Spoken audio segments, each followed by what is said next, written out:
Hello, I'm Jordan Campbell with Overland Van Project, and today we're going to be talking about your Rixen MCS7 controlled hydronic system, and that is typically what we install for your heat and hot water and engine and floor heat system. So we're going to go over how to use the system and some basic troubleshooting tips today in this video. Okay, so first we're going to cover the icons that you're going to see on the screen. Now this screen is in landscape orientation. Sometimes you'll get a screen in portrait orientation depending on how many things you have on your control panel. So in portrait orientation, you would have to click on this menu button in order to get this menu set to show up on the left-hand side. In landscape orientation, it's always there. So your menu options are all here on the left. Your diagnostics, setting, about, and the link to the manual are all here on the left-hand side. Fan speed is going to be at the top. This is a fully automatic setting or a manual setting, and you can range it from 10% to 100% in 5% increments.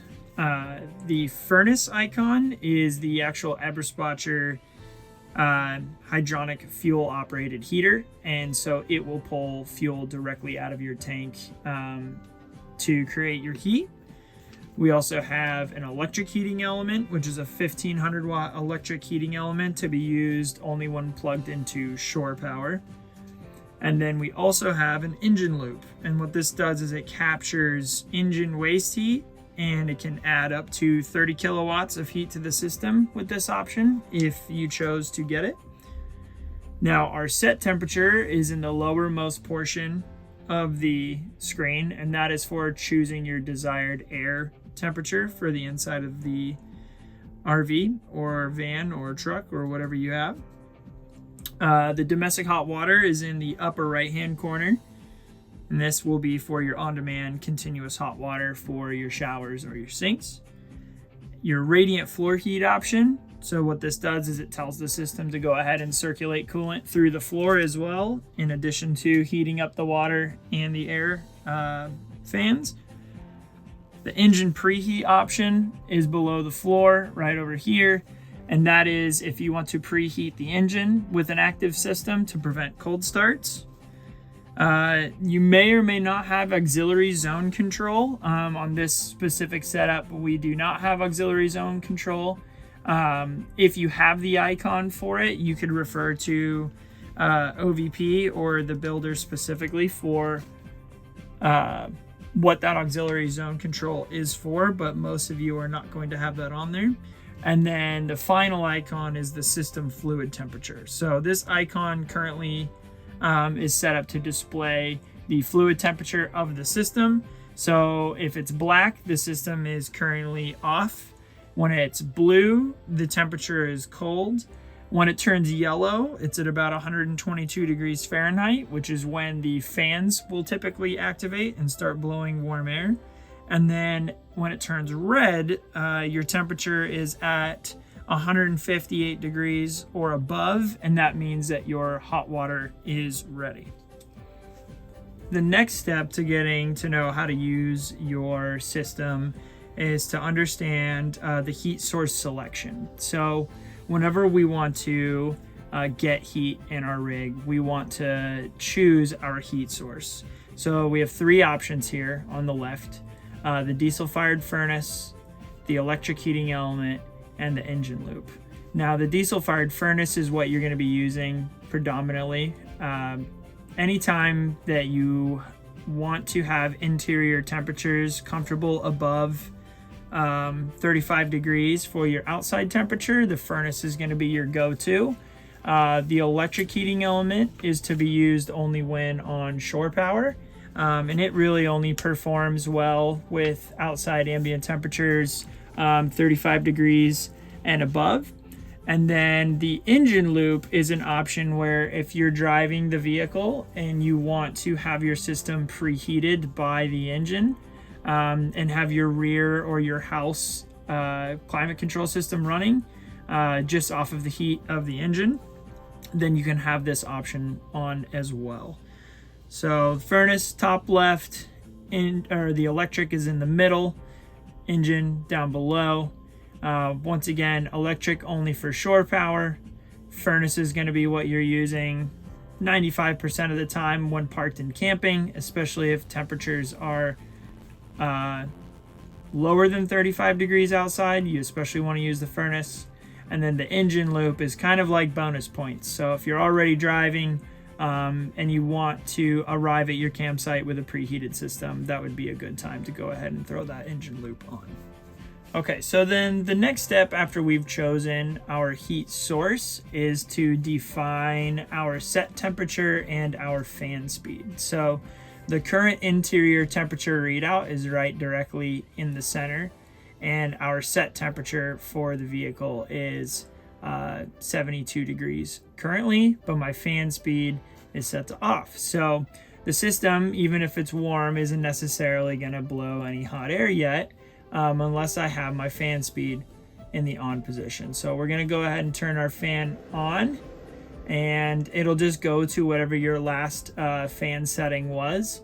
Now the room temperature is also displayed in here again, and our set temperature can be manipulated down here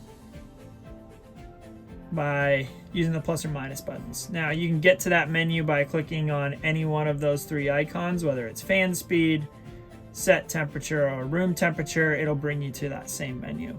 So now at this point, I've got my heat source chosen. I have my set temperature set to where I want it to be.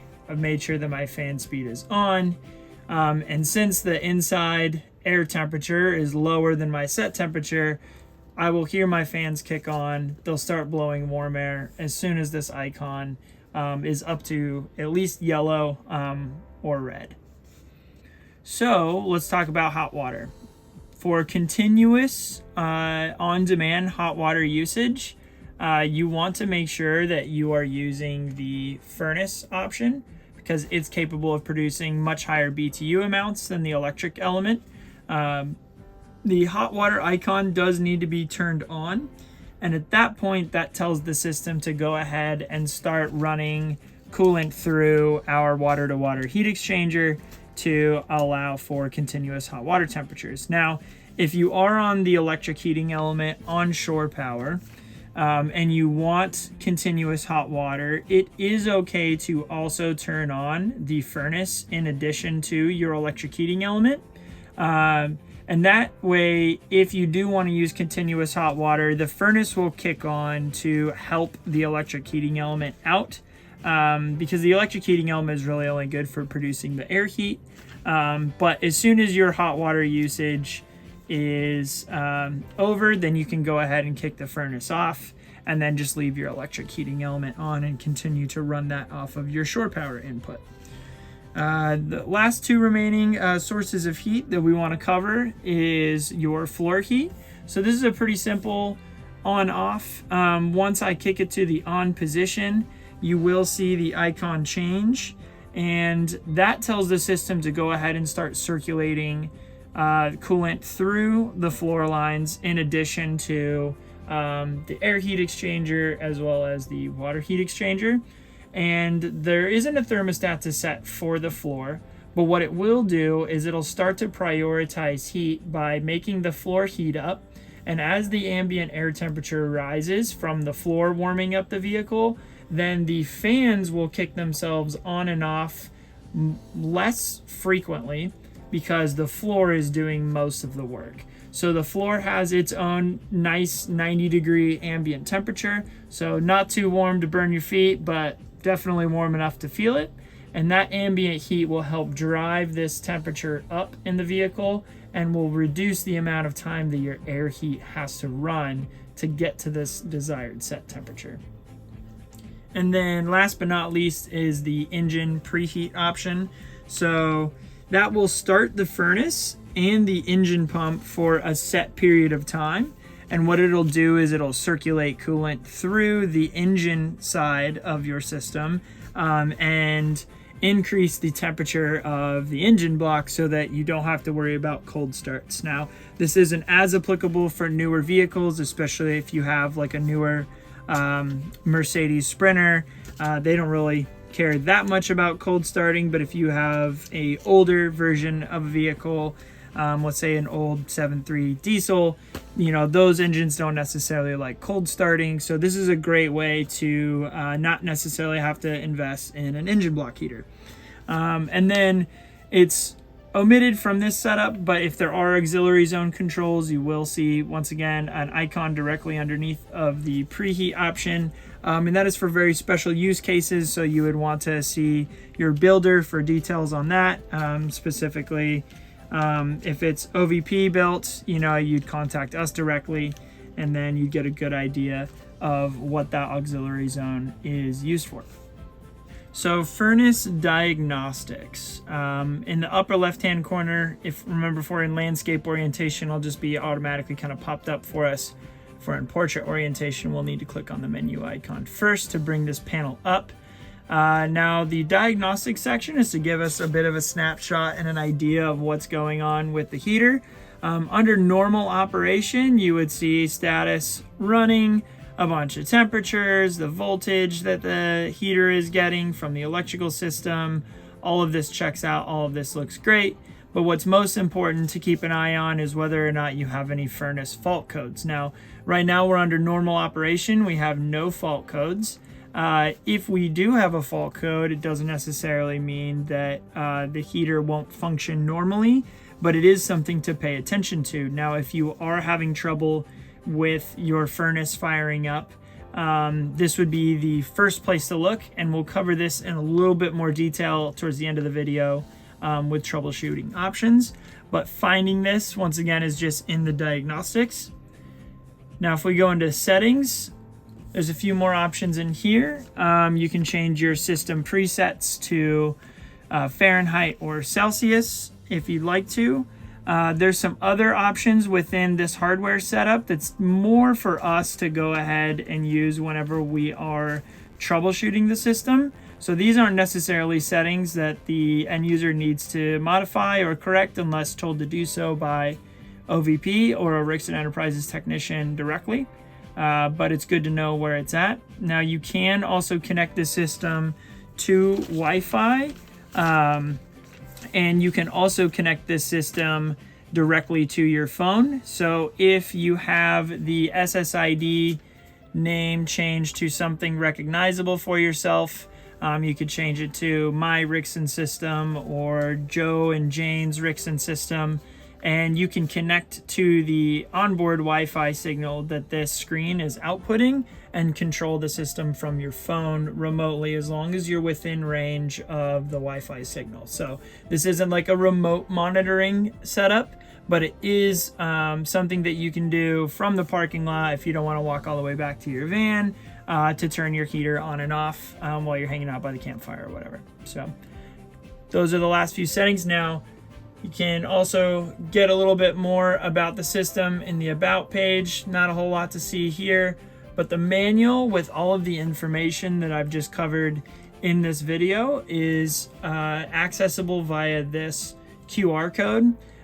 If you want the PDF documents to be in addition to this video to help you kind of understand the system, go ahead and scan this with your phone and it'll bring you right to the downloadable PDF document for this system. And Rixen Enterprises information is also listed here with their contact information in case you need to get some support or some troubleshooting help from them directly.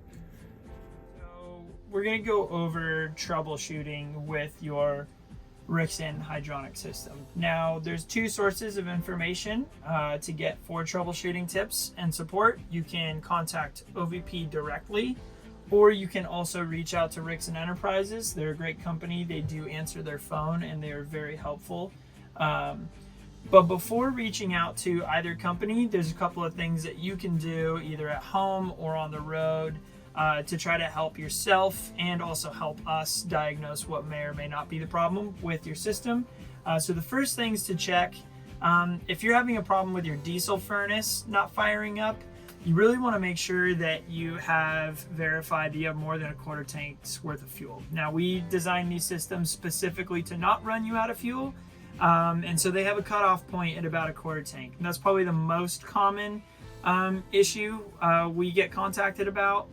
So just make sure you check that first. If you're at the quarter tank mark or near it, there's a good solid chance that the heater is actually no longer able to pick up fuel from the fuel tank any longer, and that is why you are getting some error codes. Now those error codes will typically appear in the fault section on the screen that we covered earlier in the video as like an ignition failure or a burner failed to ignite sort of fault code. So if you're seeing that, there is a chance that it might be fuel related. You also want to make sure that you've reviewed the video that we have on how to operate, and make sure that the icons that you're using for the desired effect is in line with how the system is meant to be used. So if you're trying to use the furnace, make sure that your furnace is indeed on. Make sure that your set temperature is set to the right place. Make sure that your fan speed is set to the right place. Just double check, watch the video through, and make sure that you fully understand. The other one that is common is if you're using the electric heating element, it is a 120 volt appliance. So you will need to have your inverter turned on in order for it to run and to function properly. Otherwise it just period won't turn on. So whether you have an EcoFlow system or a Victron system or some other electrical system that we've installed for you, make sure that you are referring to either the electrical troubleshooting or operations videos that we do, or just remembering to turn your inverter on. That's really important for the electric heating element.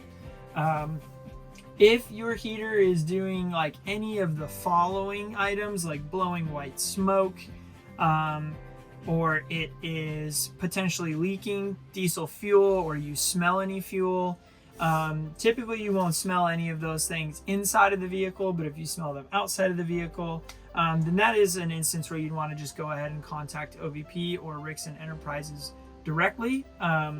Go ahead and give us a shout first. If you can't get a hold of us, feel free to call Rixen.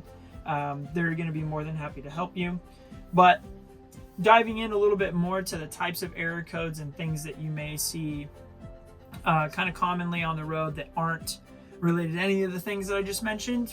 One specific instance that I see pretty regularly is that a lot of folks don't run their heat during the summer, or they will go 3-4 weeks maybe without using their van.